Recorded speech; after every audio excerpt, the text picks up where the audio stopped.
Bagi sebagian orang, lokus delikti hanya dimaknai sebagai tempat terjadinya suatu peristiwa pidana atau biasa disebut juga dengan tempat kejadian perkara atau TKP. Sedangkan tempus delicti hanya dimaknai sebagai waktu terjadinya suatu peristiwa pidana. Padahal makna dari lokus dan tempus delicti berdasarkan ketentuan peraturan perundang-undangan adalah lebih dari itu. Ada satu contoh perkara, yaitu seseorang pelaku tindak pidana berada di Jakarta, kemudian mengajak korbannya yang berada di Bandung untuk melakukan suatu kerjasama, sehingga si korban yang berada di Bandung tersebut menuju Jakarta untuk membuat suatu kerjasama yang sebenarnya kerjasama itu fiktif, atau materi atau isi daripada kerjasama itu sebetulnya tidak ada dan hanya merupakan suatu tipu muslihat pelaku.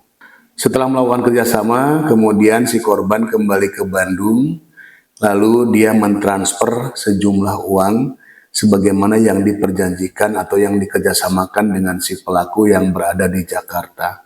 Beberapa waktu kemudian, si korban yang berada di Bandung, dia menyadari bahwa si pelaku telah melakukan penipuan terhadap yang bersangkutan dengan adanya kerjasama yang ternyata fiktif. Maka si korban yang berada di Bandung itu mencoba melakukan pelaporan di Jakarta.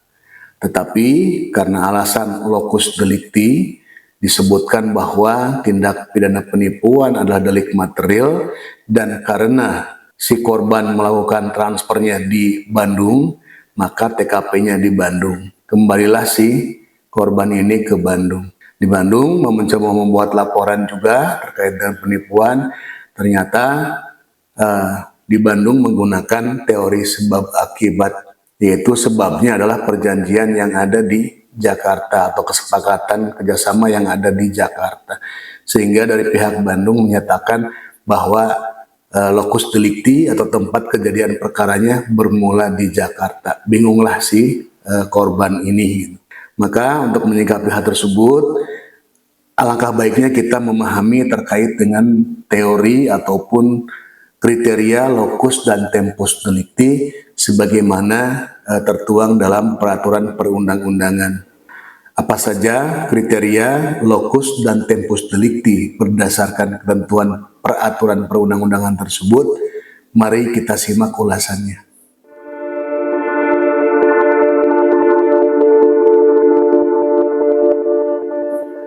Lokus delikti atau tempat terjadinya suatu peristiwa pidana itu perlu diketahui untuk menentukan apakah hukum pidana Indonesia berlaku terhadap perbuatan pidana tersebut atau tidak. Ini berhubungan dengan ketentuan pasal 2 sampai pasal 8 Kitab Undang-Undang Hukum Pidana. Selain itu, lokus delikti juga untuk menentukan kejaksaan dan pengadilan mana yang harus mengurus perkaranya. Ini berhubungan dengan kompetensi relatif.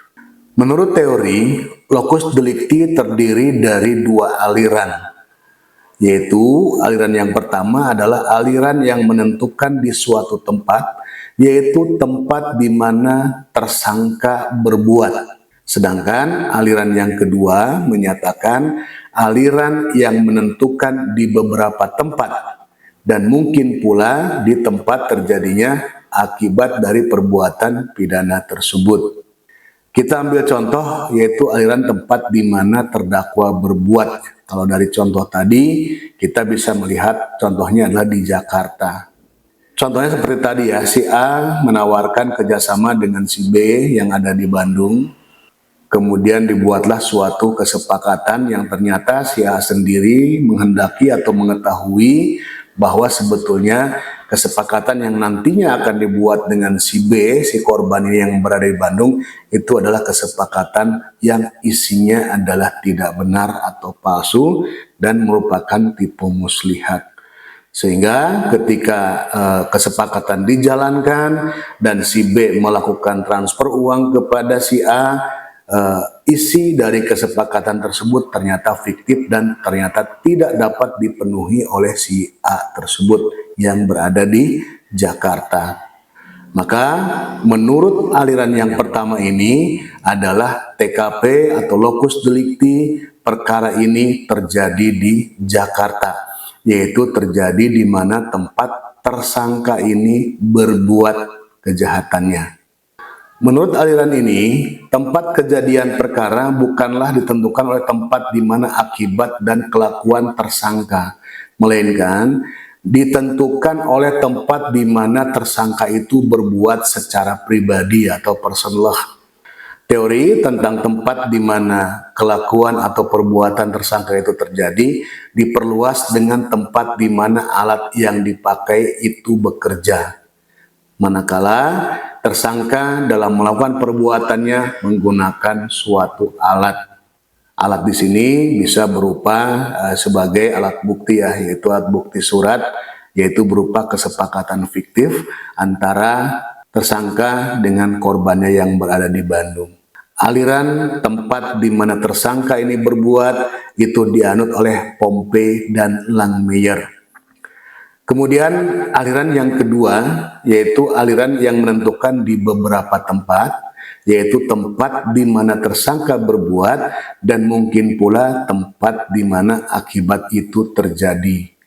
Menurut aliran ini, lokus delikti boleh dipilih antara tempat di mana perbuatan dimulai oleh perbuatan si tersangka hingga perbuatan si tersangka tersebut selesai dengan timbulnya akibat. Sebagai tadi contohnya ya, jadi menurut aliran yang kedua ini, lokus deliktinya bisa di Jakarta, yaitu tempat di mana tersangka itu berbuat, dan bisa juga di Bandung, yaitu tempat di mana korban si B ini mentransfer uang sehingga dia mengalami kerugian karena ternyata kesepakatan yang dibuat dengan tersangka itu objeknya adalah fiktif. Yang menganut ajaran ini adalah Simons ya, yang menyatakan bahwa tindak pidana atau Strafbarfeit terdiri dari kelakuan dan akibat atau handling and default. Tidak ada satupun alasan yang mendesak salah satu dari keduanya harus dipandang sebagai lokus delikti. Sehingga apabila hal tersebut ditentukan oleh hukum, maka salah satu dapat dipandang sebagai lokus delikti atau tempat kejadian perkara. Jadi bisa TKP-nya sebagaimana contoh tadi, TKP-nya adalah TKP di Jakarta dan bisa juga TKP-nya di Bandung. Pendapat ini dikemukakan oleh Van Hammel, Yonkers, dan Van Bemmelen. Berikutnya adalah tempus delicti ya. Yang paling penting dengan tempus delicti atau waktu terjadinya suatu peristiwa pidana itu tidak hanya dimaknai sebagai waktu tersangka melakukan suatu peristiwa pidana, tetapi kita bisa melihat ketentuan pasal 1 KUHP, yaitu apakah perbuatan yang bersangkut paut pada waktu itu sudah dilarang dan diancam pidana atau belum, berhubungan dengan azas legalitas ya, nullum delictum nulla pona sine praevia lege ponali. Kemudian yang kedua yaitu ada pasal 44 KUHP, apakah terdakwa atau tersangka ini bisa atau mampu bertanggung jawab. Kemudian terkait dengan tempus delicti juga kita bisa melihat ketentuan pasal 79 verjaring atau daluarsa, yaitu dihitung mulai hari setelah perbuatan pidana itu terjadi. Dan yang kelima, kita bisa melihat ketentuan pasal 57 HIR, yaitu diketahuinya perbuatan dalam keadaan tertangkap tangan atau obheterdae. Lalu kita bisa melihat pendapatnya Mesger ya, yang berpendapat bahwa untuk tempus delicti tidak mungkin diadakan jawaban yang sama untuk semua keperluan, melainkan haruslah dibedakan menurut maksud dan tujuan. Yaitu yang pertama untuk keperluan daluarsa dan hak penuntutan, yang perlu adalah waktu perbuatan seluruhnya terjadi. Jadi pada waktu sesudah terjadinya akibat. Dan yang kedua, untuk keperluan apakah aturan-aturan hukum pidana ini berlaku atau tidak. Dan untuk menentukan apakah mampu bertanggung jawab atau tidak nih seorang tersangka ini, atau ada tidaknya perbuatan bersifat melawan hukum. Jadi pengertian tempus delicti juga sama ya dengan locus delicti, yaitu waktu terjadinya suatu peristiwa atau waktu si tersangka melakukan suatu perbuatan sampai dengan terjadinya suatu akibat. Demikian terkait dengan kriteria locus dan tempus delicti. Terima kasih.